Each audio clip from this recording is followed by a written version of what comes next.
nobody that's been successful in our industry thought of like this amazing creative way to like get all these leads or do all this business. It's like everybody just picks something and then they just stuck with it for years. Nothing that we do is hard. It's just like literally consistency and knowing who you're talking to and picking a strategy that like gets you in front of those people. I have a really hard time relating to that challenge that agents have of like, well, I don't know what to post. And it's like, what do you mean? Honestly, it takes me probably less than 10 minutes to film, make, and post a post. You should expect for it to be uncomfortable, and that is a safe discomfort, right? So like, yes, we might have a little bit of that like fight or flight that stress response when we're doing something that feels totally outside of our comfort zone. It's just me doing something that's totally new, and I might completely embarrass myself in front of my entire audience, and that is okay. I do feel like in our industry, a lot of people are like, oh, you have to work all nights and weekends and all these things. And in my mind, I always think, no, we choose to do that because we don't have systems and boundaries in place in our work. I don't care if I didn't close another thing for the rest of the year.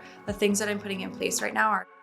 Welcome to the Market Authority Show. I'm your host, Stephanie Lugo. If you have found your way here, you are a real estate pro who's ready to transition from chasing leads to getting dream clients to chase you. This podcast is where you will learn the business and system strategies you need to grow your real estate business so that you can get paid consistently, connect with dream clients, and keep your sanity. Let's get to it. I want to hear a little bit of the last 12 to 18 months from you. Yeah. Because I feel like I'm looking at Molly 3.0 right now, which is super fun. Thank you. But we go way back, which is super fun. But we haven't had the chance to really connect on a deeper level. I feel like we've always been kind of cheering each other from the sidelines, but not really been able to go a step further from that. So with that being said, thank you for joining me. Yes, I'm so excited because I feel like we're very similar in the way that we both have 2 kids. We're a husband and wife team. We both like the agent side of things, but we're also very different, I think. We have the same goals, but I feel like operate very differently. But yes, I love that you say that it's Molly 3.0 because I definitely feel like that. I feel like the first couple years in real estate, you're just rolling with the punches. And then we had the craziest market of our lives where it was just kind of everyone was holding on and just trying to get through transactions and deal with the craziness. And then I felt like I really was at a point where I wanted to take a step back and build a business that wasn't running me, that I was kind of in charge of. And I always say me, but it's obviously my husband and I, Jared. Yeah. We're a team. I don't know why it's just easier. I always do the same thing. I know. I'm I was like, wait, me and my sorry. business and my team and Bryce is in the corner. I know. Jared's your Instagram posts make it seem like it's just you. And I'm like, sorry, it's the way that I speak when I'm talking to people is me instead of we, because you're not always there. Right. But, I felt like it was time to kind of restart and refresh and see what's important to me and what we like doing. And I'm sure you've been there also. Mm-hmm. So we kind of went through and rebranded, and got really clear on who we are, what we like doing, who we want to work with. And I feel like that was what I feel like getting clear on that kind of made everything else in rebuilding or rebranding your business super easy. Yeah. Tell me some of those details. What are you all about in terms of what you're bringing to the table and who you're wanting to work with on the real estate side? And I don't know that it's as you know, I feel like you work with a lot of different types of people, but I feel like also we have 2 separate sides of our business. So one is kind of you, the agent help, and then one is just our regular real estate team. But I really wanted to focus on listings this year. I was on a plane and I was writing my notes and I was like, listings are what we're going to go for this year. And so I just naturally started talking to the people with the listings that I wanted. Yeah. And that was really important, but I feel like just working with kind people that you get along with well, people in the area that we like working, people are referred to us by other people that we like working with was kind of what was important. And I feel like what's naturally happened is that's what you get when you put out there that that's what you want. Yeah. Yeah. Isn't it weird how that works? Almost like magic. You just kind of say exactly who it is you're looking to work with and you start creating content and it resonates and suddenly everything else just kind of clicks. But it seems like when you try to explain that to people who aren't quite there yet, who haven't totally embraced it, Yeah. they're like, no, I mean, either not for me or not in my market, or who would I even begin to speak to? Yeah. Was it really just a matter of getting clear on like, this is what we like and this is who we are, so we just need to attract more people like that? Yeah. And I think too, getting really specific on, okay, like if you want more listings or you want this specific type of buyer, just having that as like your focus, then it becomes really easy to know what to create on social media. I feel like for me, we get most of our business from social media. So that's where my mind goes. But knowing like, okay, I'm only talking to people and telling them like why we're a good listing agent or how we list our properties made it really easy just to execute that. Because I'm not like, okay, what am I going to post today? Who am I talking to? That doesn't resonate with me. That doesn't probably resonate with people that I'm trying to post to get to want to follow me. Yeah. So I feel like getting really clear on that helps. And that's what I feel like once you get that, like once you're like, that clicks and makes sense in your mind, it really does just like come to fruition really quickly. It does. And because of that, and that's really what we've done too. Yeah. And because of that, I have a really hard time relating to that challenge that agents have of like, well, I don't know what to post. And it's like, what do you mean? I'm like, why are you spending money on content starters and like templates and all this stuff when like you shouldn't even be looking at that until you know who you're talking to? I felt the same way, the exact same way. Like when people are like, oh, here's a challenge, here's 50 things that you should post about.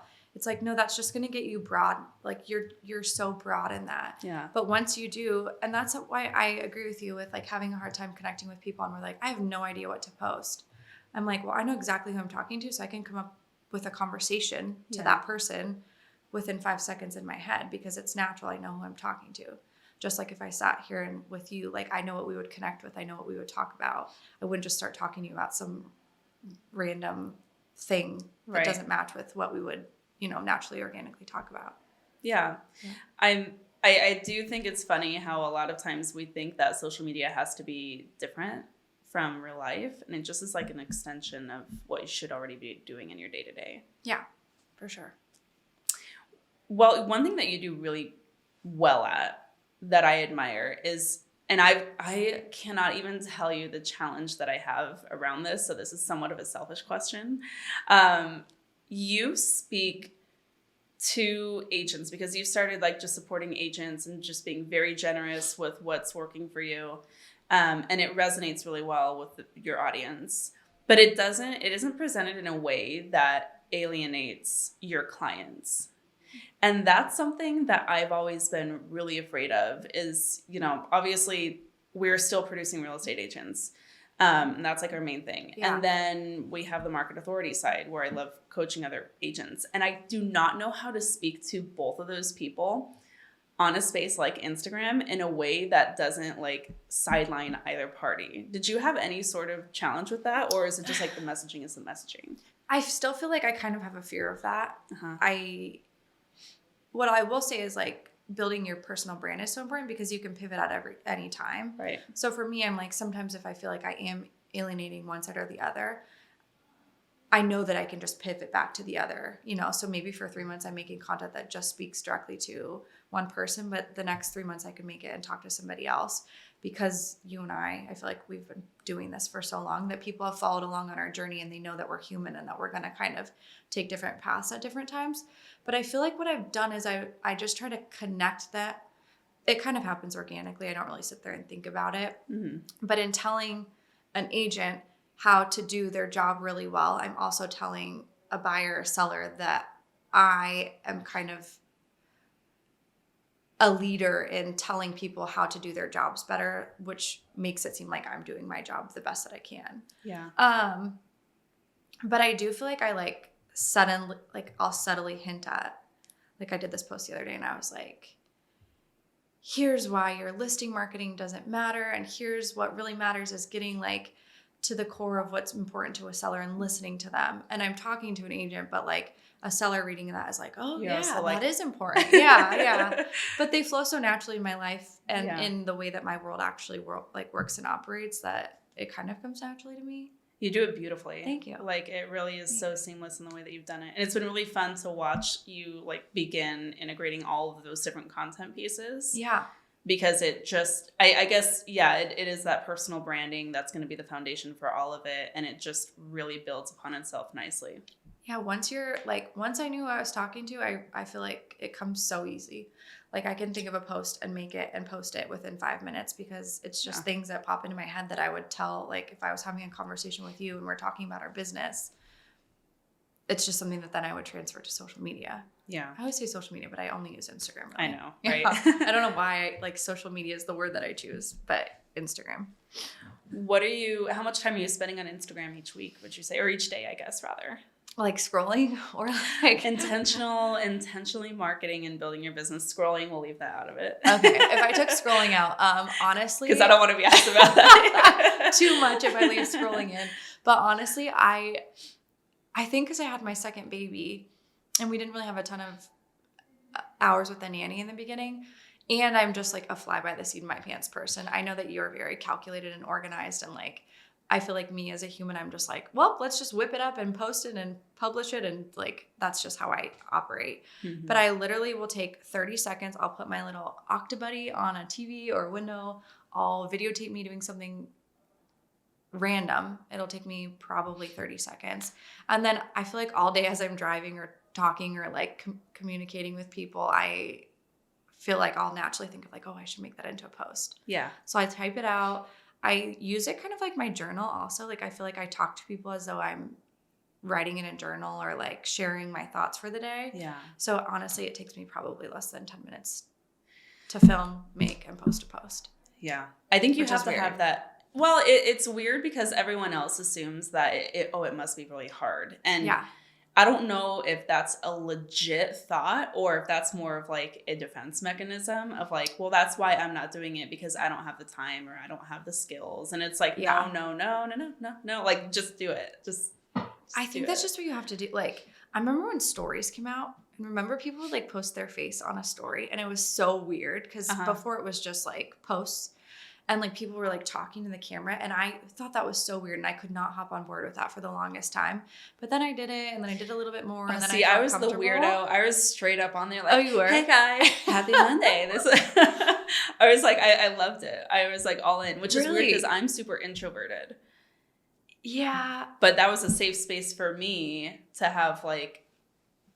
I was not. I remember I just sat on the sidelines and like watched people post for so long, and finally I did it. It felt really uncomfortable. Mm-hmm. But now, however many years later, it's probably like 6 years later that stories have been out, you're like, that's just super natural. You just do it. But I feel like with anything, you just have to do it and get comfortable in it and get comfortable in your platform, and then it becomes easy. Nothing's just easy to do from the first time you start it. Yeah, I really resonate with that. And I think it's totally normal where anytime we are trying something new, you should expect for it to be uncomfortable, and that is a safe discomfort, right? Yeah. So like, yes, we might have a little bit of that like fight or flight so that stress response when we're doing something that feels totally outside of our comfort zone. But that is a safe discomfort, and I literally tell myself that all the time, like, I'm safe. This is okay. Yeah. This is just me doing something that's totally new, and I might completely embarrass myself in front of my entire audience, and that is okay. I will live after that, you know? I do feel like though people, especially, and I've been thinking about this a lot on the drive here. I was thinking about actually, like, I feel like people do have so many excuses though, because nothing in our industry is like, nobody that's been successful in our industry thought of like this amazing creative way to like get all these leads or do all this business. It's like, everybody just picked something and then they just stuck with it for years, tens of years, 20, like nothing is hard. Nothing that we do is hard. It's just like literally consistency and knowing who you're talking to and picking a strategy that like gets you in front of those people. And that's really all that our business is.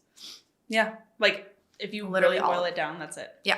I couldn't agree more. And I feel like people get so lost in like, well, I need to do this and this and this and this. And like, how do I lead generate? And it's literally like, just pick one thing and do it well and do it for 2 years. Yeah. Yeah. And that's so challenging. Like I always think about the quote where it's, what is that quote?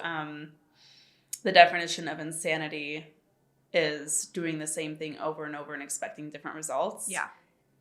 But that is what it needs to be. Like, you do need to do literally the same thing over and over again and expect not to see anything different for like 3 to 6 months. Yeah. Sometimes. And obviously a lot of times it can happen a lot quicker than that.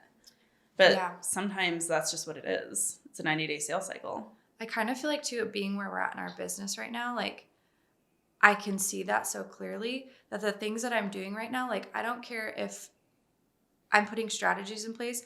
I don't care if I didn't close another thing for the rest of the year. The things that I'm putting in place right now are to like cast me forward for the next 5 to 10 years. Yeah. Like I feel like in the beginning you're very transactional where you're like almost like fishing with your line and you're like, oh, caught one. And one of my coaches was saying like, let's cast your net and like start doing things that will bring in lots of things down the road. Yeah. It's kind of cool being at this point in your business. I feel like you see so much clearer. You do, and you have context, right? And the benefit that you and I have, has it been 10 years for you? I think almost, yeah. 15. We got in right around the same time. You're a couple years before me, I think. Are you 10 years? Barely, yeah. Yeah. I think I'm 9. We're like right there. So we've been through a couple of different market cycles. Yeah. And the people that I'm really looking at are the agents who got in like 2019, 2020, and all they knew was the reactive real estate, where they're reacting to the frenzied market. They're literally just there trying to facilitate the onslaught of need, right? Yeah. Like the real estate transactions at such a high volume. And for me, I'm curious to know your thoughts. This feels like 2015. It feels like it did when we got into the business. And I remember our first listing sat on the market for like 6 months. Yeah. And we did open house after open house after open house. We did the price reductions. We did the marketing. And sometimes that's what happens. Like, it just takes a little longer. It's not going to be an overnight thing. And when the market shifted, I was talking to agents about this. And they would say like, well, I don't know what to do. Like, it's been a whole week and we haven't got an offer yet on a listing. And I was like, this is it. Like, this is what a normal market is. Throw out anything that you knew from like what you experienced in the last couple of years, because this is the cadence that is more fun, in my opinion, because it allows you to do what you've done, where you like really go in, beef up your systems, put those foundational pieces in place and get creative with your business instead of just like completely just being in reactive mode. Yeah. Oh, I love this market way better. Yeah. Yeah.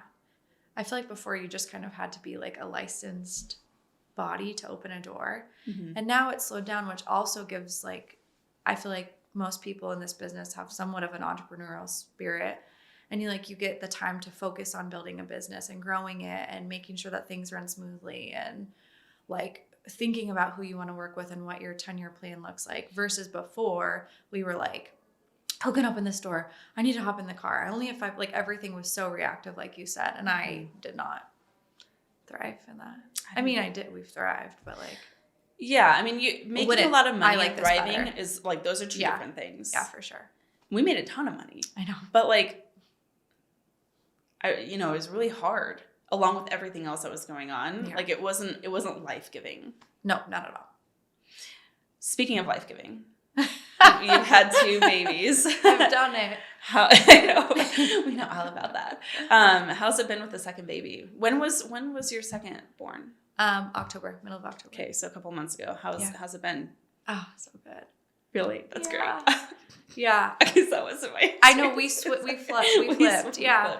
Because my first experience was we both, because I think Graham's 3.5. Grady's 3.5. That's okay. He's 3.5 and he'll be 4 in May. Yeah. And then Graham is a little over 1. Yeah. So we both had straight COVID babies. Yeah. My first experience, it took me like 3 years to be ready for another. And I feel like with your first experience, you were like, that was great. I loved it. And my second has been just like a breeze. That's so great. Yeah. I'm so happy for you. I know. I needed that. Because I feel like with my first, looking back now, I'm like, I had horrible postpartum anxiety.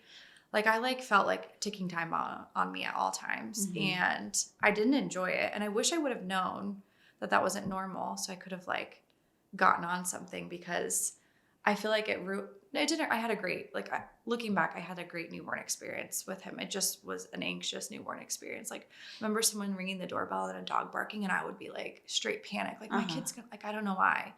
Well, I do know I had anxiety, but and this one I just feel so at ease and like peaceful, and nothing scary or bothers me, and That's he's great. super easy. Yeah, You needed that for I sure. totally that like needed that. redemption almost. Yeah. You know? Like I remember seeing like business owner moms that just like had their baby with them, and it looked so easy, and I remember being like, this is not like this for me. Why? Yeah. And this time I feel like I'm a little bit more of that, but Yeah.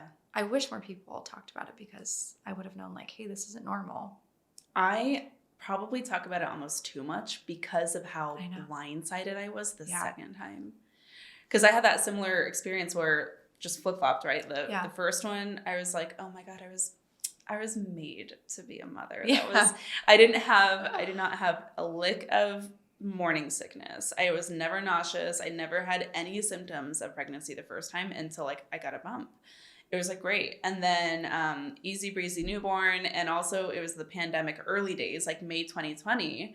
So that was still in the like kumbaya, like we're gonna make it through this together phase of the pandemic. And obviously still scary, but not like we didn't know what we were in for yet. Yeah. Okay, so all I knew was that I had nothing to do but snuggle at home with my baby and not feel bad about it. And business was good. And then when we had Graham, that was 2022 in the fall, and I literally, like, there were moments where I thought I was going to die. Like, I straight up was like, I look back and I don't know how I made it some days. And I know that sounds so awful to say and, like, ungrateful, and I'm not ungrateful. I have two healthy babies. But Graham is still a very challenging baby.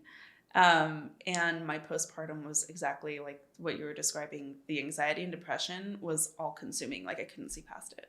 Yeah, no, that's how I felt. I remember seeing like my girlfriend had a baby a couple months before me, and she would just like bring it everywhere. And like, I remember thinking, oh my gosh, it's going to be so easy to work with a newborn because they just sleep. And like, I remember the famous like, last words. Yeah. And then I remember like him finally falling asleep on me after like 4 hours, and my phone ringing and it being like an agent I needed to answer. And I was like, in a meeting, I'll call you back. Like everything was crippling.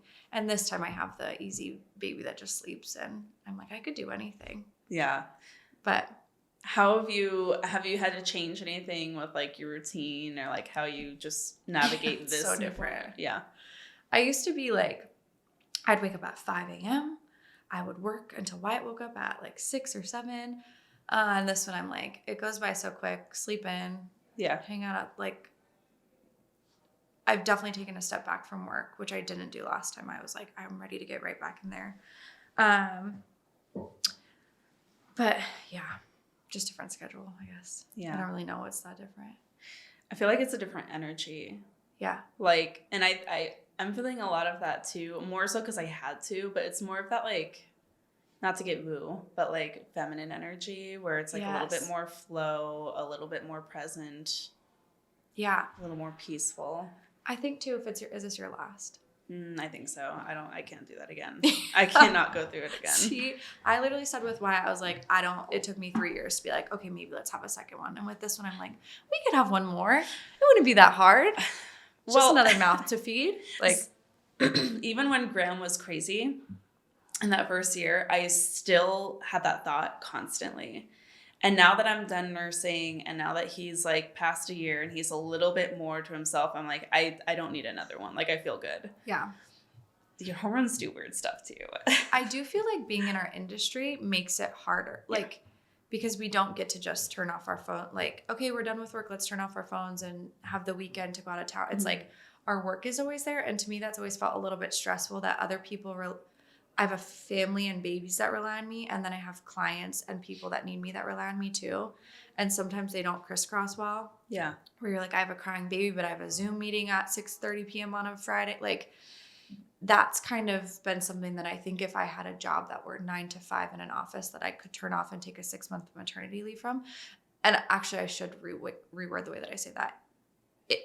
You could do that. It would be your choice to do all of that. But I guess the way that I've had babies is I've never chosen to take 6 months off and turn off our business completely or put other systems in place. So that's more my fault than like our industry in general. But I kind of felt like maybe you'd be more inclined to have more if there was more like structure and you knew what hours and when you would have to be there? I would definitely give it, even how hard it was, I would probably have a third if I didn't have the challenges that we have just as a real estate agent. Because when you get into real estate, you know, like freedom and flexibility, like that's like the magic words, and it's the least flexible job in the world. And that's not to say you can't have freedom and flexibility, but it only happens within the vacuum of you having your stuff together. Yeah. And I tried really hard to do that. And I know that you're really good at that. And that's kind of why I like took back what I said, because I do feel like in our industry, a lot of people are like, oh, you have to work all nights and weekends and all these things. And in my mind, I always think, no, we choose to do that because we don't have systems and boundaries in place in our work. Yeah. And I know that you're so great at systems, and I feel like you have a business that flows really well. Do we still have to go show houses on the weekends? Yes, but less often though, which is good. But the other part of it too is like, I'm happy to show on the weekends, or like Bryce did an open house for the first time in forever for a listing the other day. And you can do that because then on Wednesday you get to like take the day off. Yeah, exactly. And so those are trade-offs that I'm okay with making. Those are trade-offs that I'm very like thrilled to make. I'm not resentful of the time spent working after the kids go to bed, because I know it's going to allow me to sleep in until they wake up at like 7 or 8. You know what I mean? I agree with that. Yeah. Have you had to fire clients who don't honor your boundaries? I have been so much more intentional with what we'll take on. Nice. And I haven't had to fire clients, but like I went on a listing appointment yesterday actually, and the person wanted something that I thought was unreasonable for what the home's value is worth. Mm-hmm. And we just really weren't. I was telling her the value and why I thought what I thought. She was telling me why she thought that was completely wrong. And I just was like, hey, this is not a good match. If you have somebody else that agrees with you, you should totally go with them. Is that what you said word for word? I did, yes. That's awesome. Yeah. And I was like, I really hope, like, I hope that you're right and that I'm wrong. But if you came to me and you wanted my professional opinion as a listing agent, as a professional in our industry, this is the way I would do it. And this is the way that I would tell you we should do things, and like the value that your home is worth. And so basically, like, we're not seeing eye to eye. Yeah. If you have someone who sees eye to eye with you, please go with them, because that's going to work better for you. Because I'm at a time in my life where I don't want to wait. I'm not like, we're buying back our time now instead of using our time to make more money, I feel like. And so I'm like, I don't want to waste a weekend doing an open house there. I don't want to waste my family's money on photos and videos and all of the, not even that, it's not even the money, it's like the time and the mental headspace that things take that don't feel good to you. Like, that is what I am done with this year. Yeah. And I would have done her, it wouldn't have felt good to me, and it probably wouldn't have felt good to her, because we were just on so different of pages. Yeah. Are you there? Yeah. I can't say yes to things that don't feel good to me anymore. Yeah. We had that reckoning in 2020. Good for you. More so because we hadn't really dialed in our ideal client until that time. Yeah. And once we figured that out, and then we had Grady, we, like, for example, this is going to sound foolish saying out loud because it probably wasn't the best choice at the time, but we had like a portfolio of Airbnbs, and we chose to sell them all in the beginning of 2020 before the pandemic came, before we knew, like, no one knew what was, well, I didn't know. But before we knew like what was going to happen. I didn't either. I was like, we are not going to have a job next year. So.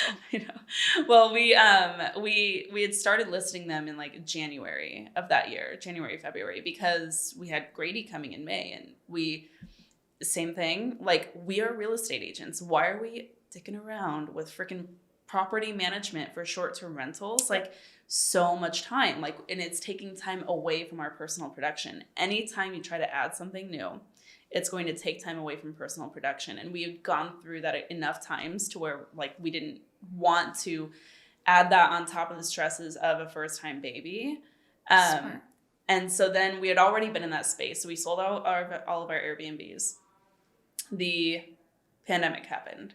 And we were like, oh, great that we did that, since the market crashed. And then, of course, after that, and then, of course, like, the market went crazy. We could have made a lot more money, but it wasn't even the point.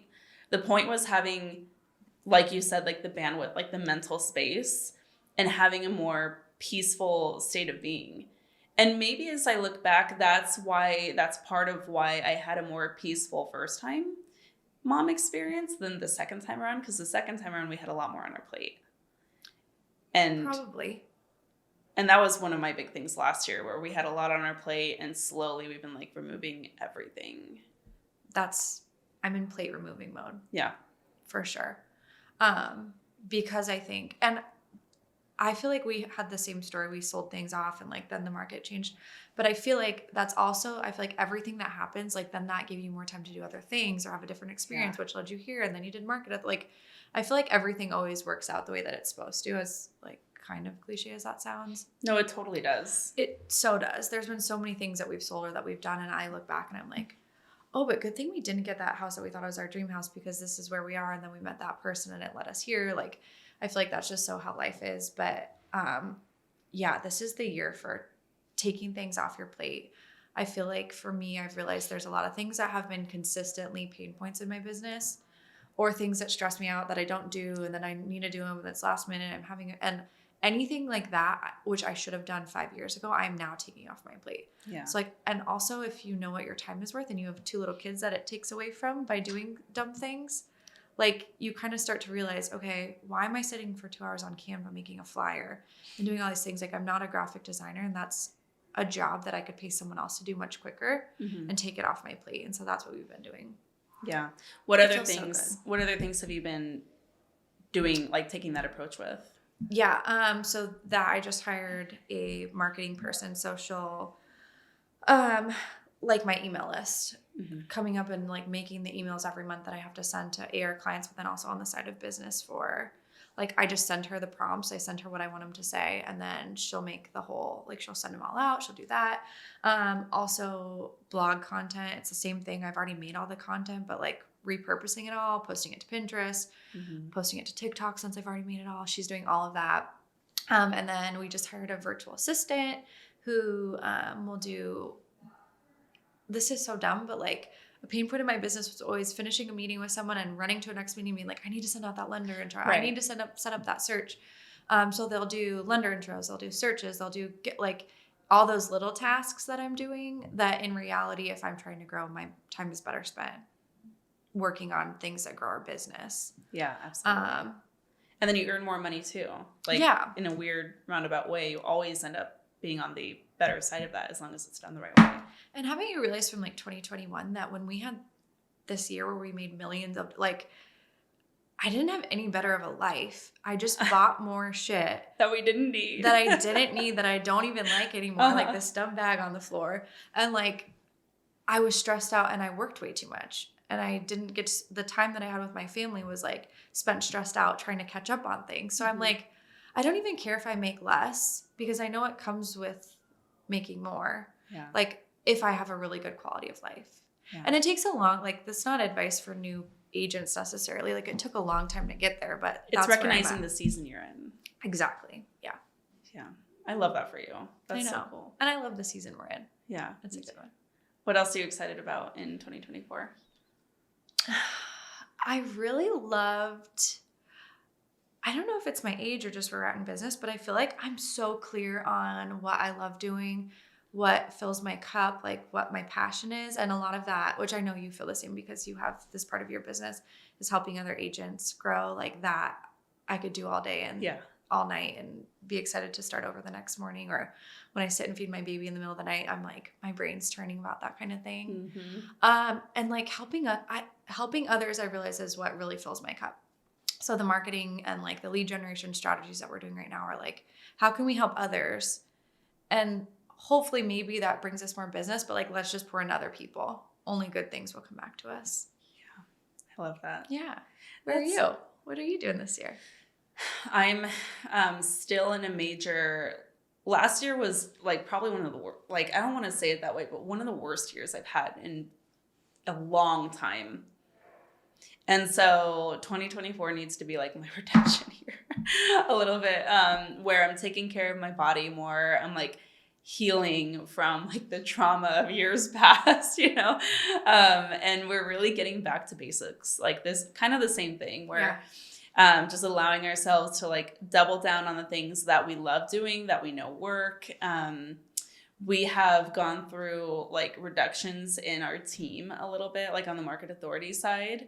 So which part of your team? So for example, we had a mutual parting of ways with my marketing admin, and she wasn't even just like the marketing admin. She'd been with me for over 2 years and had like an absolute and like huge part of helping me put together and scale market authority. Yeah. And she kind of automated herself out of the role, honestly. And she automated herself out of the role. Everything, all the systems are all dialed in. And so she was like, I really want to go work at Nike. Like, she lives in the Pacific Northwest, and she's like, you know, I think it's time for, she's 25. She's like looking to like that next phase of her professional life. She's like, I really want to go work at Nike. Like, it's kind of my dream. I'm going to like full-time go into that process because it's like a 3 or 4 month recruiting process there. And so she gave me her notice in the beginning of December. And I was like, oh my God, like I always knew that day was going to come. Yeah. And the way that I see myself as like a manager is everything I want to do. Like, I know I'm a pit stop on their road and on their journey, and I want them to leave in a better place. And so I think that we accomplished that. She gave me like a 4-week notice. And so we spent an entire month just making sure everything was going to be smooth. And it was like number one, it was one of the most healthy, like beautiful relationships I've had with an employee ever. Like, I love her, I wish her the best, you know? And also it was a really natural parting of ways. Like, and it made me feel really good about how the business is, like, because she had helped with the real estate side and market authority. And she was just a linchpin in that way. And when she left, like, we really didn't skip a beat. And I was like, wow. And I got more time back, because you have a lot of time that you have to give to managing people. Uh-huh. And Bryce and I went through, and this was literally just like a week or two ago, and we were looking at each other like, are we in that phase where it's like less is more? And like, how much can we scale back to focus on that 20% that's going to give us 80% of the results that we want to see, so that we're not like in that harebrained place anymore, which we were a little bit last year because we had woefully underestimated how much time it was going to take bringing that second baby into our house. Yeah. You know? Well, managing people is its own, I am not good. I don't think I have the tool. I've never learned the tools to be able to successfully manage people. That's not what I'm good at. I'm like good at ideas. I mean, like, here, somebody help me with this. But managing people is its own business. Yes. You have a real estate business, a market authority business, and a people managing business. So yeah, and I know from your personality that you're probably really good at it, but well, I've had the opportunities to make a lot of mistakes. Yeah, and I've learned. I'm really good at learning from my mistakes. Good. And that has been helpful. So if you ever need any tips, let me know. I've made most of the missteps that you could make in those situations. With market authority, I'm so familiar with market authority, but I'm not like, I've never been in your program. Uh-huh. And it's changed a little bit. Thank you for asking. Yeah. We are going through, I would say, like a clarification process. Okay.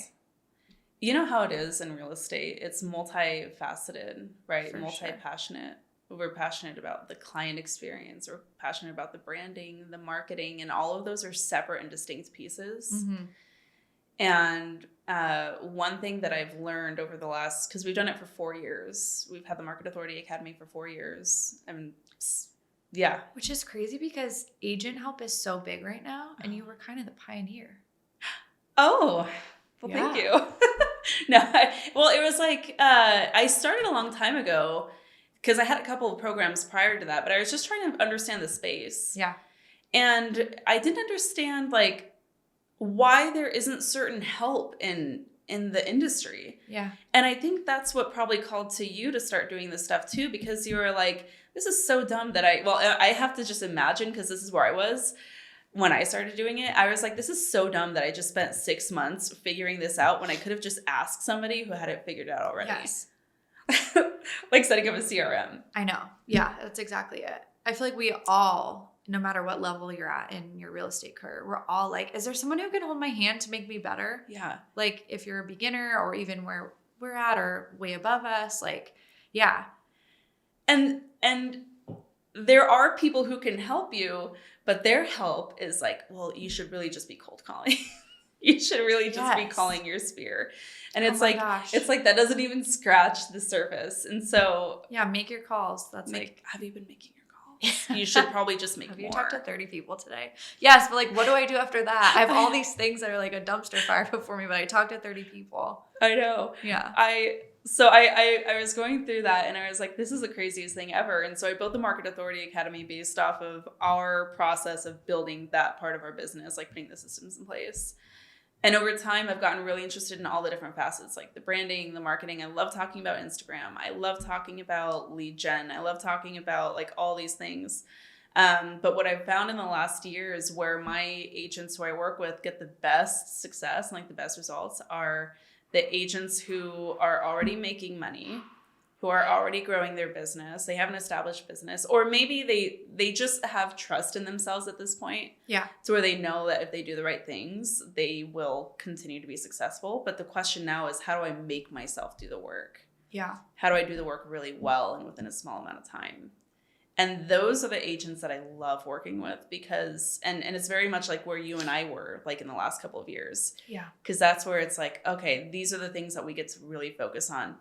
Eliminate anything else that's a distraction or unnecessary or like a siphon on energy and money. And instead just like really focus on that 20%. And I guess now that I say it, it's like very reflective of where I am naturally in business and life. So that makes sense. So you're more so helping people focus on like the business and system side and then accountability to do what they're needing to do to get further ahead. Yeah. Essentially. Yeah. So the biggest difference, I'm a business coach for realtors.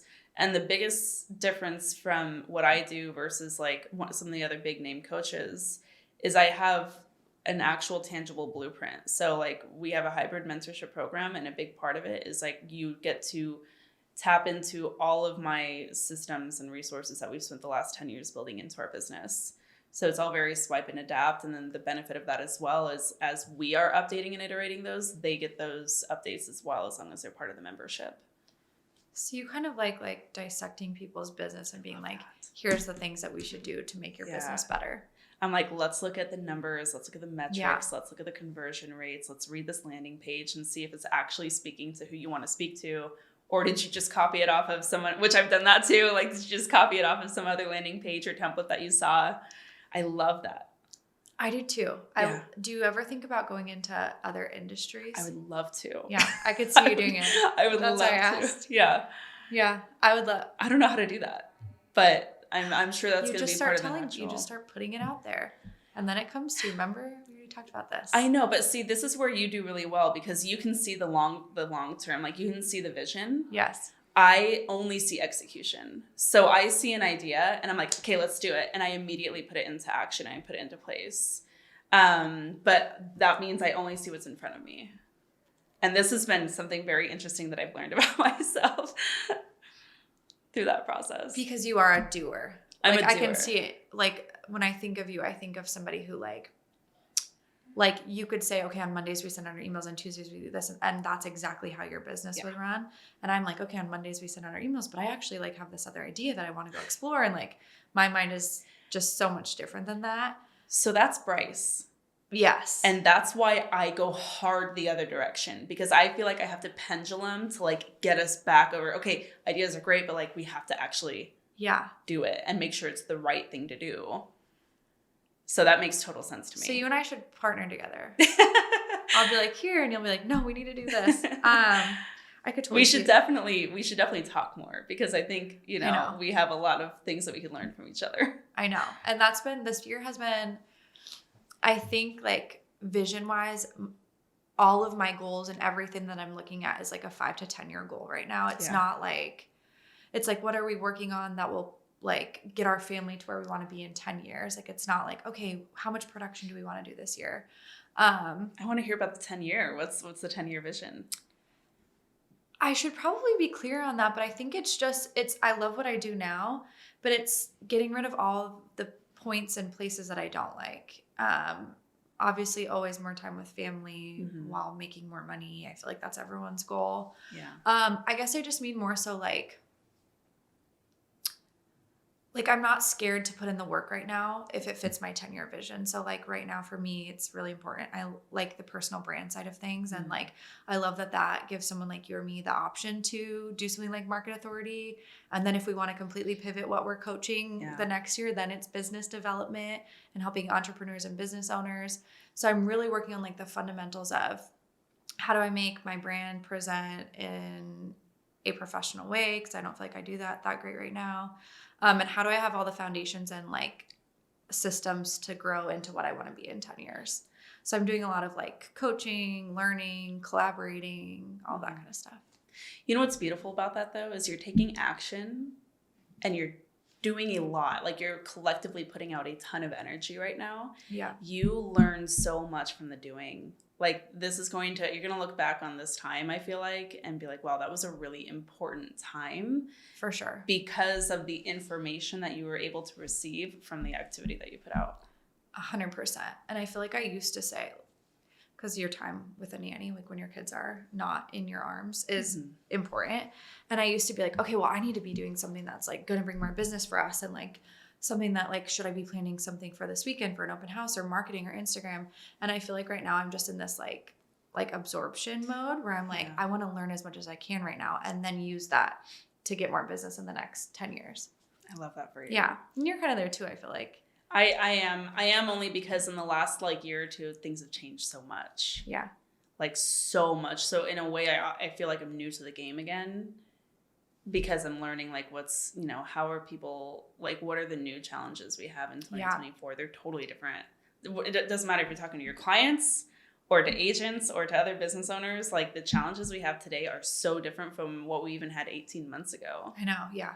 And it has never happened that fast, I feel like. I mean, certainly not in my professional experience. No, it does. It feels like almost like a new chapter in a market. Yeah. Because we kind of went like this and like everything was the same, but just speeding up. And now I feel like everything's even like, I feel like all of the agents are wanting to learn more and do better. And like it feels like a different market for sure. I'm really excited. I feel really good about 2024. I think that it's going to be a really important year for the industry to like kind of recalibrate a bit. Yes. And the other thing that I love is I think that it's going to give agents, like you said, the chance to figure out how to elevate. And so with that, I want to segue to your stuff just really quick. If you're listening to this, dear listener, and you're like, wow, I want to know a little bit more about that, like definitely follow Molly. Tell us about your Instagram really quick. If you looked at it today, it's probably mostly just like tips on how to grow your business, or I feel like I like helping other people feel motivated. So it's definitely more right now geared towards agents and giving value in all the things that I'm learning and like giving that to everybody else. It's kind of been that for a while, but it used to be more geared towards like sellers or buyers or just me in general. That's kind of where it's at now. So if you want to follow along with somebody who's probably casually going through the same things that you are. Love that. Give me a little. Well, I want to acknowledge you. Definitely, if you're listening, follow Molly, check her out. I want to acknowledge you for being so generous with your time here, but also with the industry. Thanks. Love the content that you put out, and I think that you share a really beautiful, realistic example of what it looks like to elevate, in a way that's approachable and that we can aspire to. So I love your content. I love what you put out. Same to you. You're doing great. I admire you. Likewise. Yes. Thank you for having me.